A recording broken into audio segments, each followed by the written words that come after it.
I'm your host, Chris Duffy, and this is How to Be a Better Human.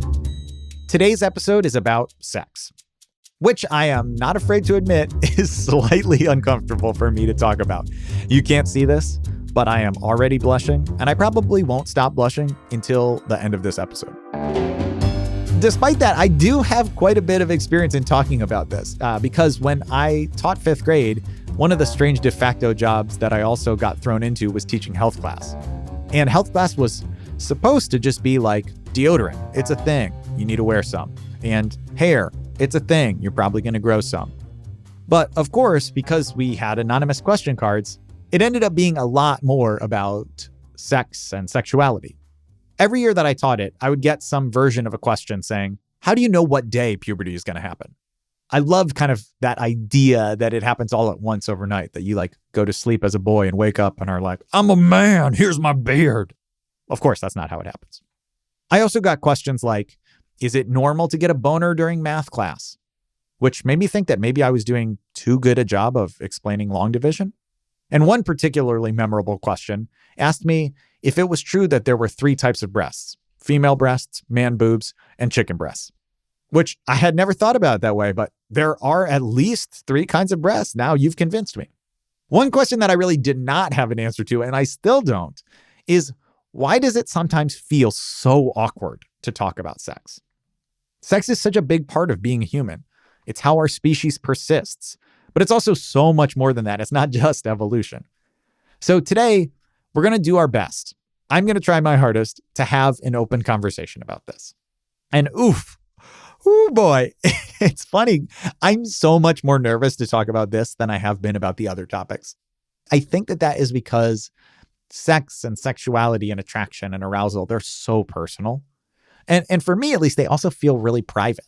But as I learned from today's guest, sex educator Emily Nagoski, getting past that hump, pun fully intended, and talking openly about sex can give you access to more confidence and joy in your sex life.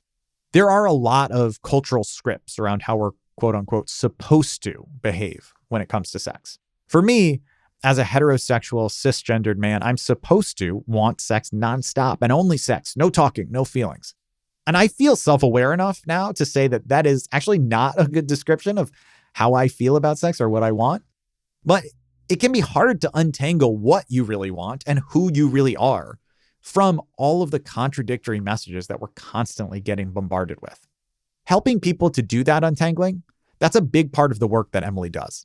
She has a Ph.D. in health behavior. She did a clinical internship at the Kinsey Institute, and she taught a class on sexuality at Smith College. So she really, really knows what she's talking about. Thank God she is here, and you are not having to rely on me alone. I'm Emily Nagoski.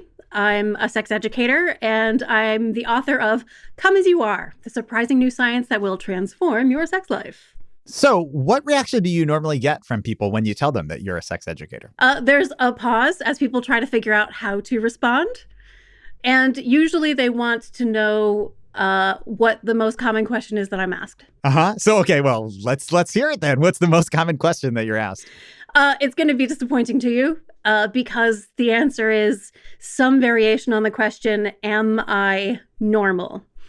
And it will usually be something along the lines of, my experience of desire is this. My experience of orgasm is this. The thing that I like sexually is this. I have a traumatic experience that's interfering with my current sexual pleasure. Is that normal? And the answer to all of those questions is yes. Yes, that is normal. Yes. There's only actually 2 things that qualify as not normal, in my view. One of those things is lack of consent.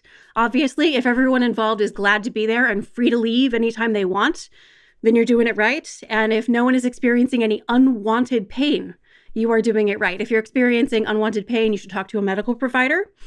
And lack of consent is like a whole topic of its own. When you said you're not going to like this answer because it's are you normal? I was like, oh no, is the answer that I am not normal? But I'm glad that you confirmed we're all normal. No, yeah. I mean, at this on the one hand, like no one's normal because we're all different from each other. But also we are all normal because we're all normal. We are all the same. We are all different. We're all made of the same parts, just organized in different ways. I've had to think hard about it because for a long time I was puzzled. Like, why are people so interested in being normal? We don't want to be just normal in almost any domain of our lives. The title of your podcast is Being a Better Human. We want to be better. We don't want to just be totally middle of the pack normal human. Yes, you're a very normal level of attractive. You're a very normal level of intelligent. That's not our goal. Our goal is to be really good. And part of the narrative around sexuality is that we're supposed to be highly skilled and knowledgeable without ever having to ask any questions or ever have a phase in our life when we didn't already know everything. To be extraordinarily gifted and skilled and whatever the heck that is. And to have our bodies be supernaturally beautiful and, quote, perfect, whatever the heck that is. So for a long time, I was puzzled by why people want to be sexually normal so much. And as I thought about it, I realized that when people are asking if they're normal, what they're really asking is, do I belong in the human community? Because sex is a social behavior. More than anything else. For us as a species, sex is primarily a social function. And how do we learn almost every other social behavior? By watching other people. We don't get to watch other people have sex very often. We're relatively private as a species, sexually speaking. Of course, there's varieties of that, but broadly speaking, we're fairly private sexually as a species. And so the way we learn about this social behavior is different from the way we learn about other social behaviors. And so there's this worry that maybe I'm not doing it right because I'm not doing it the way other people are doing it. And then people watch porn as a way to learn about sex. And porn has its virtues and its problems. Very rarely documentary. Yeah, it's not educational. It's like trying to learn how to drive by watching NASCAR. Those are professionals on a closed course with pit crews. That is not how you learn how to have sex. But how else do we learn? So people want to know that they belong, that they are socially acceptable, that they are welcome in the human family in the way that they experience and express their sexuality. When you talk about sex, when you talk about sexual interactions, you use a lot of metaphors that I think really are effective and make people understand exactly what it is. So one of the ones that you talk a lot about is an accelerator and a brake. Here's how you summarized it in your talk at TEDx University of Nevada. The mechanism in your brain that controls sexual response is called the dual control model. The dual control model. That means there's how many parts? 2, thank you. And if I tell you that the first part is the sexual accelerator or the gas pedal, that means the second part has to be the brake. They don't let just anybody into these TED Talks. So, the sexual accelerator notices all the sexually relevant information in the environment, everything you see, hear, smell, touch, taste, or imagine, that your brain codes as sexually relevant, and it sends the signal that says, turn on. And it is functioning at a low level all the time, including right now. Just the fact that we're talking about sex is a little bit sexually relevant. At the same time that that's happening, in parallel, your brake is noticing all the very good reasons not to be turned on right now. This is everything you see, hear, smell, touch, taste, or imagine that your brain codes as a potential threat. And it sends a signal that says, turn off. So the process of becoming aroused is the dual process of turning on the ons and turning off the offs. Usually when people struggle with their sexual well-being, it's because, well, sometimes it's because there's not enough stimulation to the gas pedal, but more often it's because there's too much stimulation to the brake. And all kinds of things can hit the brake. Like, are you worried about unwanted pregnancy? Are you worried about your kids walking in the middle? Are you really sure that your partner loves your sexy body? Are you really sure that you love your sexy body? Did you maybe spend the first 2 decades of your life in a culture that taught you that sex is dangerous, disgusting, and dirty? That's gonna hit the brake, right? So the first thing science tells us to do when we are struggling with our sexual functioning, when we want to access our own authentic sexual well-being, what we do is start thinking through what are some of the things that hit our accelerator and what are some of the things that hit our brake? And especially, what are some strategies that we can use in order to minimize the things that are hitting the brake? How do you find the right balance between the brakes and the accelerator? We're going to find out in just a minute. But first, an ad. Don't go anywhere. Don't get out of the car. You keep your seatbelt buckled. We'll be right back.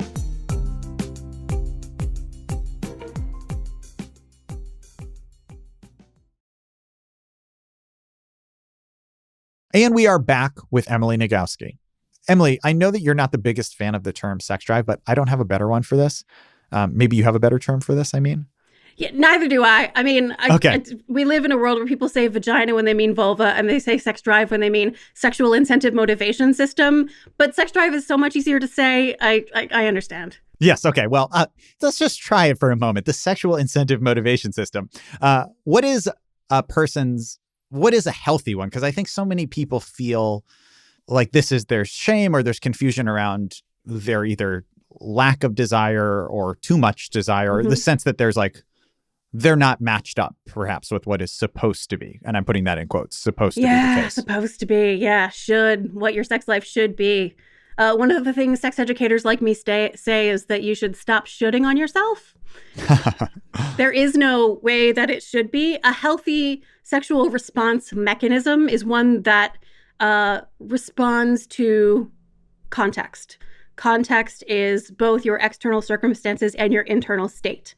So, for example, if your context is you are in the hot and heavy fallen in love stage of a relationship, your life is relatively stress-free, you live in a world that treats you fairly, where you feel safe most of the time, that's a context that's going to activate the accelerator and drop away a whole lot of stuff that could have been hitting the brake. And you're probably going to find yourself pretty responsive to sex-related stimulation in that context. But if you are in the middle of an enormous conflict in your relationship, if you are hugely stressed out in your life, if you've got young children in your household, if you live in a world where you don't feel safe a whole lot of the time, those are contexts that are going to hit the brakes. And it makes sense that you would be less responsive to sex-related stimuli because the brake is so strongly on. Information is absolutely missing. People need to be taught stuff. Basic things about how sexuality works. Like, we should all already know about the dual control mechanism in our brains. We should know. That should be common knowledge. Every single human should be taught that. We should all know what our body parts are. And every single human should be taught the basic idea that everyone has autonomy over their own body. They get to choose when and how they are touched, and they get to choose how they feel about their body and their sexuality. Period. That's what sex positivity is. It's just basic bodily autonomy for every single human. Information is missing, but then there's the big emotional shift that has to happen to undergird the basic knowledge. Because to say we all deserve basic bodily autonomy, the right to control when and how we are touched and to decide how we feel about our bodies, is one thing. I was not raised in a particular religion that taught me to feel any kind of way. I was just raised, like lockjaw, puritanical New England white people. When I was about 11 years old, we went to the library and my mother's driving me home. I'm sitting in the front seat and I must have seen the word in a book because I asked my mom, "What's a vagina?" And I do not remember the words that my mother said, but I do remember the enormous flash of emotion that went through her body. And I was like, whatever this vagina thing is, I should never ask about it again because it is a source of enormous embarrassment. So I went home and I looked it up in the medical encyclopedia in our house. The medical encyclopedia told me what a vagina was, and my mother taught me without saying anything how to feel about it. And so when I was 18 years old and being early in my training as a sex educator, my leader told us all, your homework when you get home is to get a mirror and go look at your genitals. And again, I did not have a particularly I had no explicit messages in my life that anything was wrong with my body. And yet when I got home and did my homework like I was told, because, I'm a nerd who does what she's told, I got my mirror and I had this sense that I was going to confront an enemy. No one had ever told me anything negative about my body. And yet I had this feeling like, all right, let's do this. Fine. And I looked and I burst into tears because it turned out my vulva was not my enemy at all. It was just this normal part of my body. It was like the bottom of my feet. I didn't get to look at it very often. And when you just are looking and don't know exactly what it is, it can look a little bizarre, just like the bottoms of your feet. But it was just this like integrated part of me. It was a part of me. And I had spent almost 2 decades feeling contempt and reluctance toward this part of my body, carrying that around with me every day. And from that moment on, I have known that the single greatest source of wisdom that anyone has about their sexuality comes not from any expert, not from any book, not from any religious source, but from their own internal experience and their own body. If we can turn toward ourselves with kindness and compassion, seeing ourselves with actual biology rather than through cultural lenses that tell us how we're supposed to feel about our bodies, we will always know what the right answer is. You touched on this as well in your TEDx talk. Let's listen to a clip of that. Confidence comes from knowing what is true about your body, your sexuality, your internal experience, knowing what's true, knowing that you have a break, for example, as well as an accelerator, knowing that they are sensitive to context, knowing what's true, even if it's not what you were taught to expect would be true, even if it's not what you were taught should be true. Confidence is knowing what is true. Joy is loving what's true. Loving your break as much as your accelerator, loving that they are sensitive to context, loving what's true, even if it's not what you were taught to expect would be true, especially if it's not what you were taught should be true. Ready? Thing number 1, what I want you to do is to stand in front of a mirror as close to naked as you can tolerate.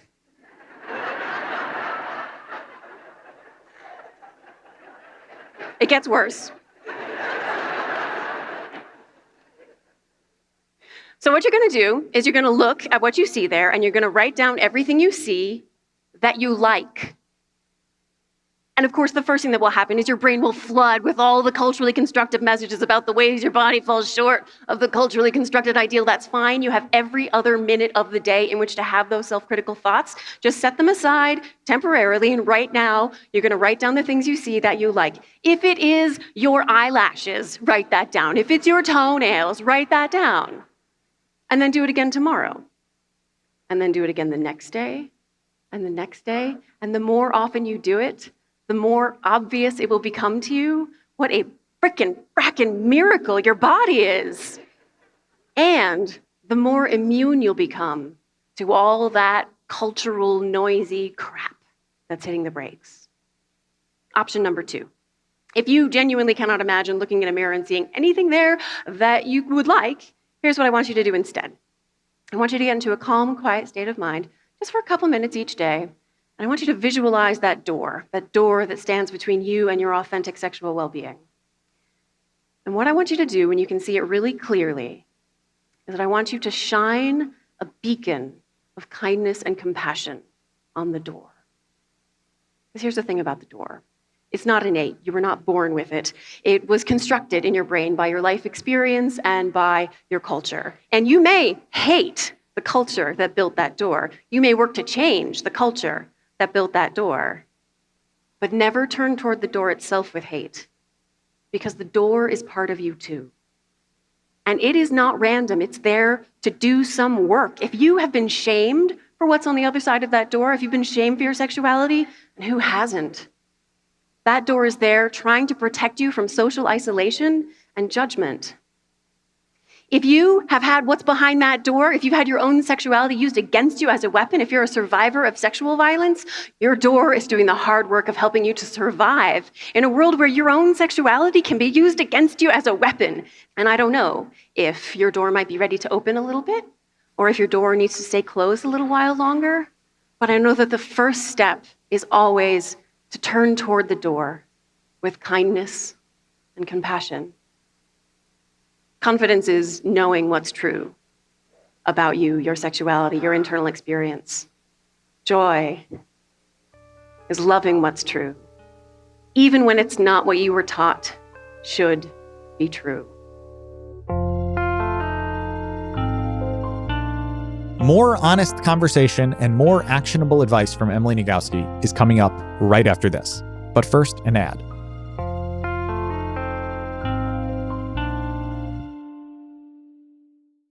And we are back with Emily Nagoski. Emily, one of the things that's really resonating with me from our conversation and from listening to your talks is that we need to figure out how to turn inwards a bit and lose our preconceptions and our hangups and just experience who we are and figure that out. You're saying that that is a big part of healthy sexuality.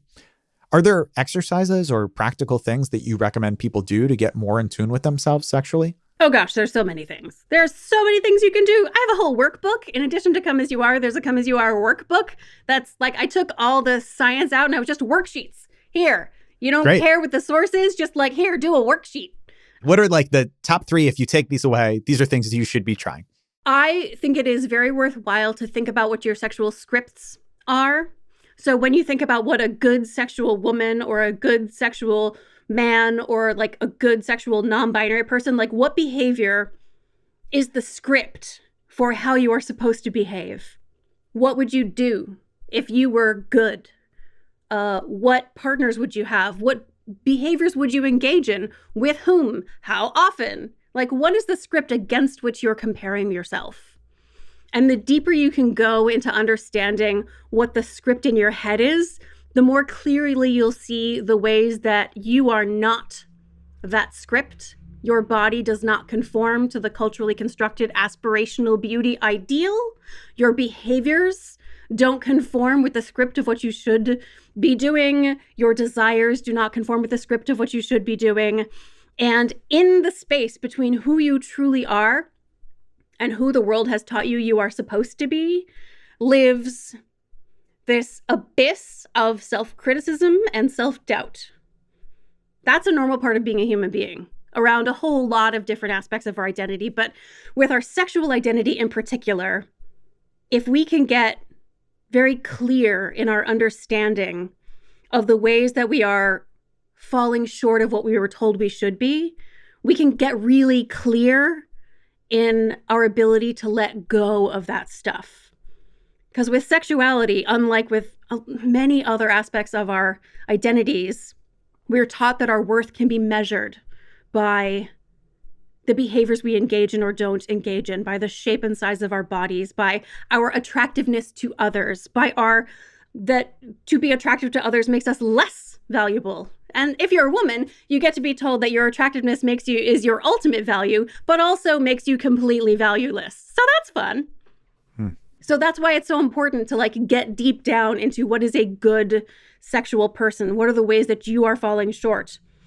What grieving process can you go through to let go of the aspects of your sort of like sexual ideal that are not concordant with who you truly are, so that you can love your sexuality as it is. One of the things I say over and over is that my job in life is to teach people to live with confidence and joy inside their bodies. But it really is. My job in life is to teach people to live with confidence and joy inside their bodies.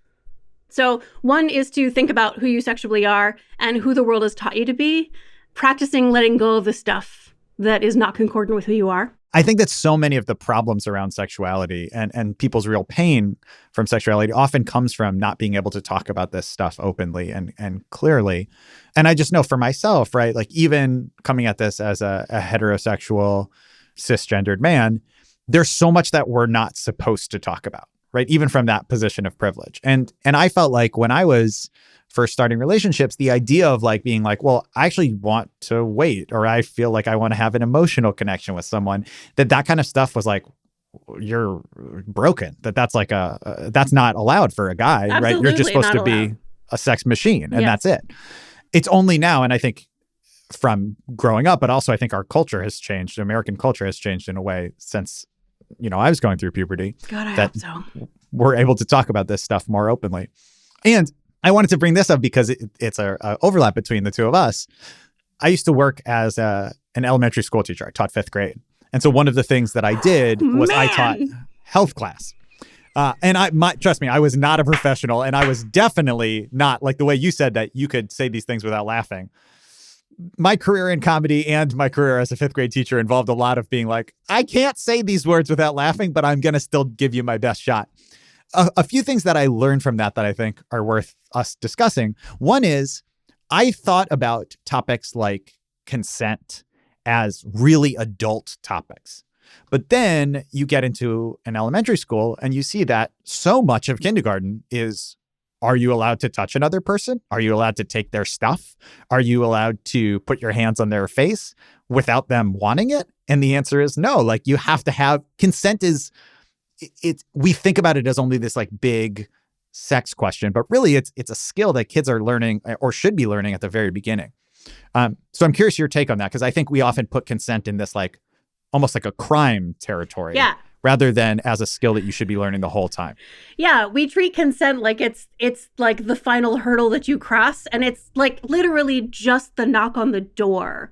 Consent is a bare minimum criteria, and consent education ought to begin as early as humanly possible, when a toddler is approached by a grandparent and the grandparent says, "Can I give you a kiss?" And the little toddler just goes, "No," because they're a toddler and that's what toddlers say. What does the grandparent say and do? What they ought to say and do is, "Okay, let me know if you change your mind." And what they often do is, "I'm gonna kiss you anyway," right? And like, that's a fun game. And what is it teaching in that moment about what a person's yes or no says in terms of their physical boundaries? So we don't touch kids if they say no. That's a reasonable place to start. It's more complicated with like parents who have to touch their kids to take care of them.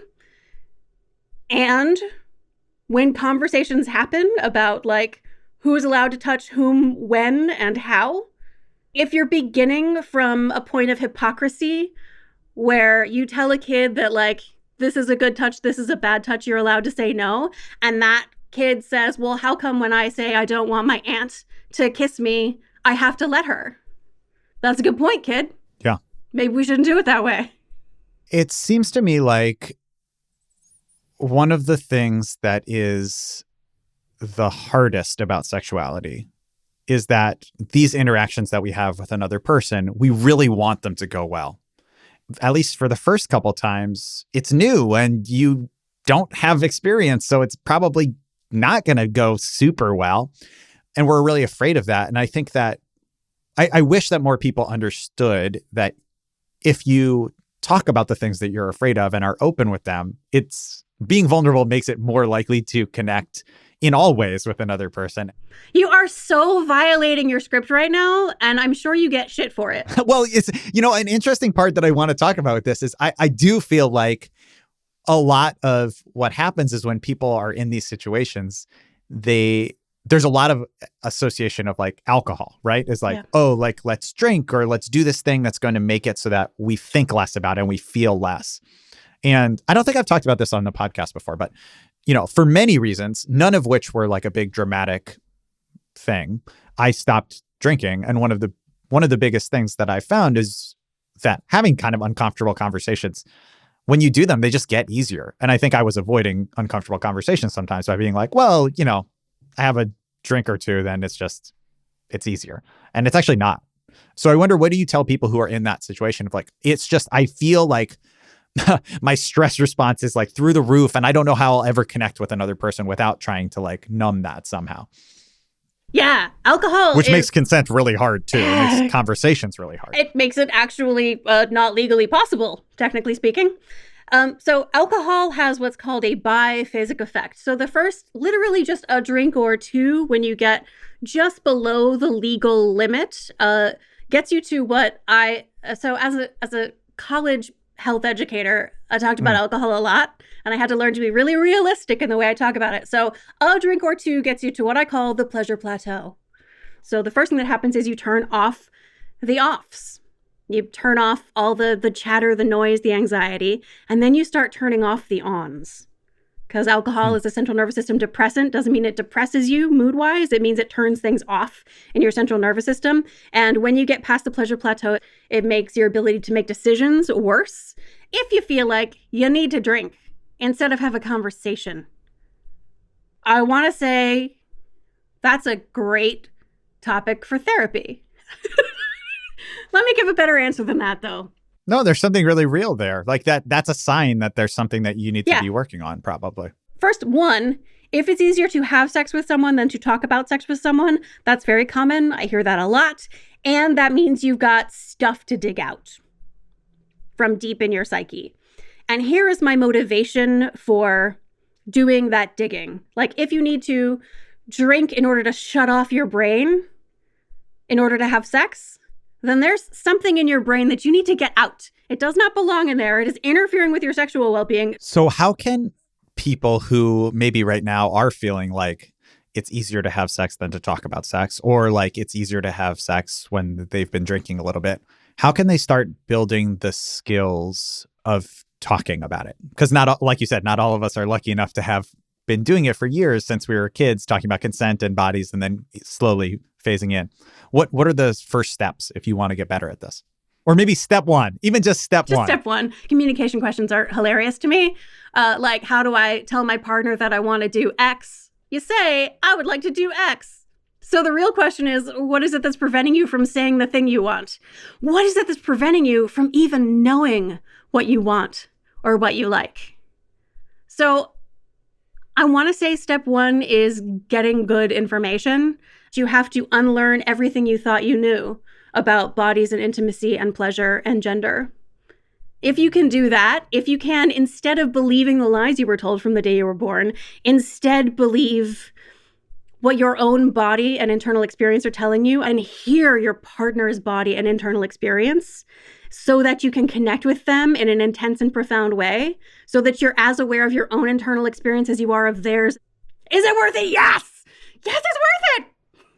Yes, it's definitely worth it. Okay. It's also, it makes me think that a lot of times less effective sex education or maybe more problematic sex education, it's really so locked into heteronormativity or, it has to be this way. And I think what's really hitting me about what you're saying is that regardless of how you identify, regardless of gender or sexuality or what you like or what you don't like, so much of what I'm hearing is it's about taking all the other stuff away and then just tuning into yourself and being like, what do I like? Who am I?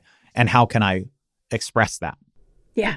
Yeah, which I think is really beautiful. And it's about so much more than just the small, narrow act of sex. It's about identity and how we can live in the world.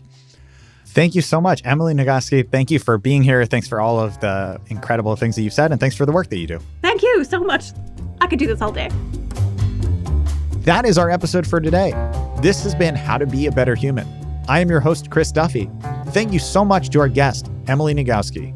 This show is produced by Abhimanyu Das, Daniela Balarezo, Frederica Elizabeth Yosifov and Karen Newman of TED, and Jocelyn Gonzalez and Sandra Lopez Monsalve from PRX Productions.